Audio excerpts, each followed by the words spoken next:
For years, Richie Beirach and I have had long, in-depth conversations about jazz, with Richie in Germany and me here in the US. And, his immense insight, knowledge, and passion about music is really unsurpassed. I've learned a ton from him.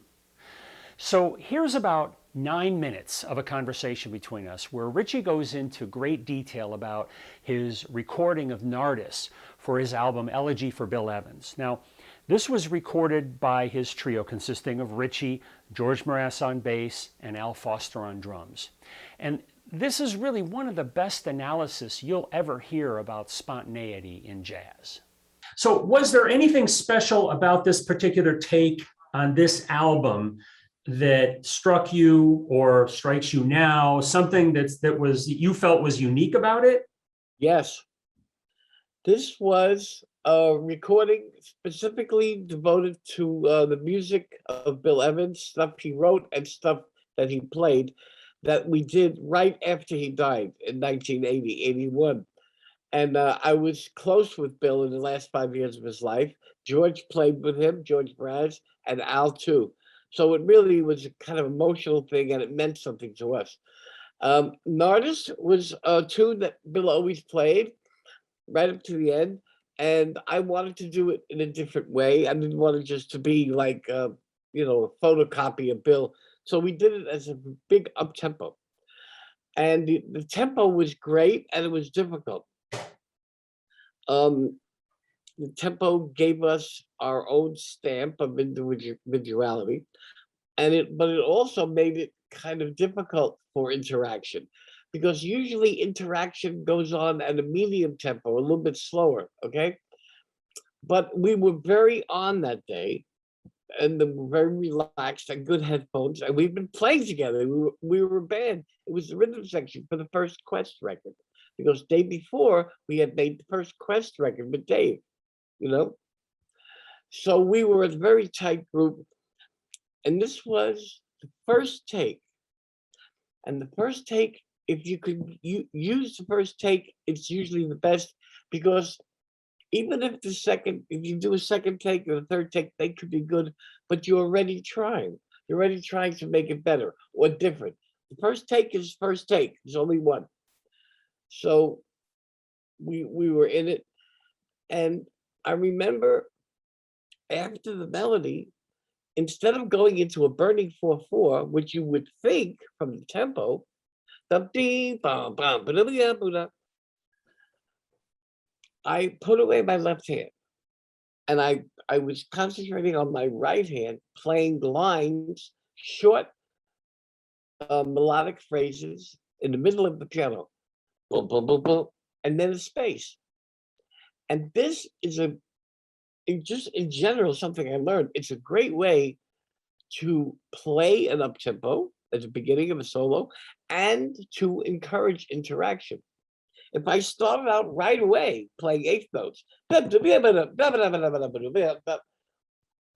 no room for interaction with the bass or the drums. So George would immediately, being tone professional and an artist, he would walk 4/4, fill everything in, and Al Foster too. And I do play tunes like that sometimes, right from the beginning.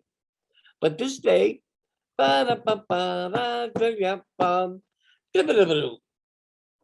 right?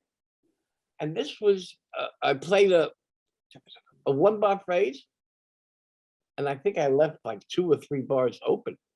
And George is a superb listener and has amazing chops and creative. And he was able to interact with me melodically at that tempo.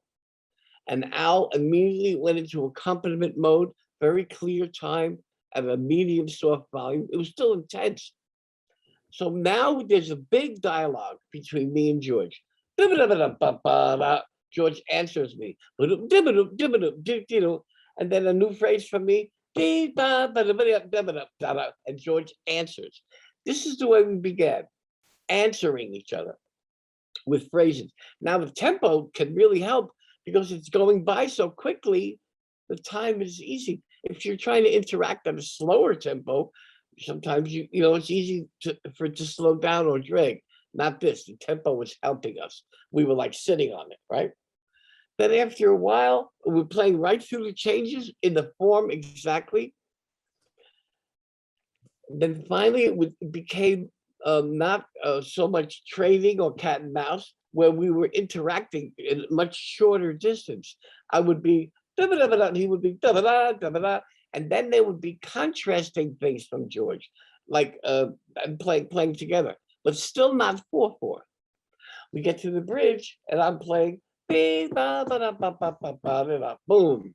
Still George's walk in 2/4 with a nice bright feel, but not 4/4. We kept this going for the second chorus. I played something I really like. I was doing that like a perpetual motion thing, very smooth. George was like shadowing me and supporting me at the same time. We kept that going until the bridge. Still no 4/4. Then now I remember. Then the second chorus, George went to a pedal point. Boom, boom, boom, boom, boom, boom, boom. Dee-da-da, dee-da-da-da-da.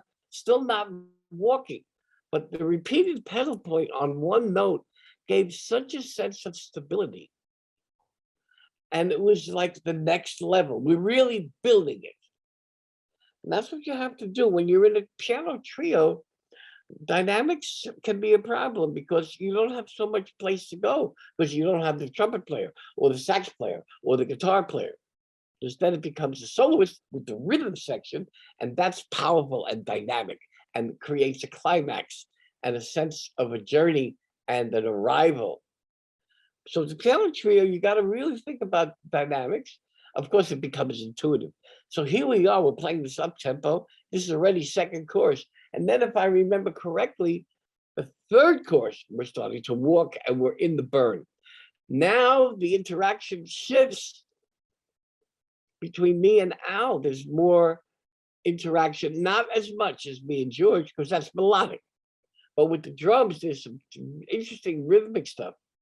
George has been playing a supportive role of walking strong, swinging. And then it gets very intense and it becomes not possible to delineate because it's just the creative moment after the creative moment. Then there are moments also of interaction you can never predict. That's why I like it. That's why I ended up playing jazz for my career, because I saw when I was young, the classical music as a classical pianist, it was wonderful. It was great music and it was satisfying, but it was always going to be the same, basically, because there's Beethoven or Chopin or Ligeti. The notes, you know what's coming. I didn't want to know what's coming. And jazz is that at the highest level. So here's the other thing. This was the first take of Nardis, which was like a gold gift. But we did another one to make sure. You always do an extra one for safety in case something's wrong with the head and then you have to splice. We did the second take. It was okay, but it was nothing. It was nothing special. We tried to do something different. And when you're playing jazz and you're trying, you're finished. You can't. Didn't work. Luckily, we didn't need it. We had the first take. Now, sometimes you get a first take and it's fucked up because technically there's some things, some intonation, especially with an up tempo. Then you do another take, and then usually it's the third take that has the accuracy, the intonation, the swing, and the inspiration. If you want more great stories and analysis like this, Richie and I put together a book called Teaching and Learning Jazz. And the great educator Justin DiCioccio called this possibly the best book on jazz education ever written. So pick up a copy for yourself at musicsavvy.com.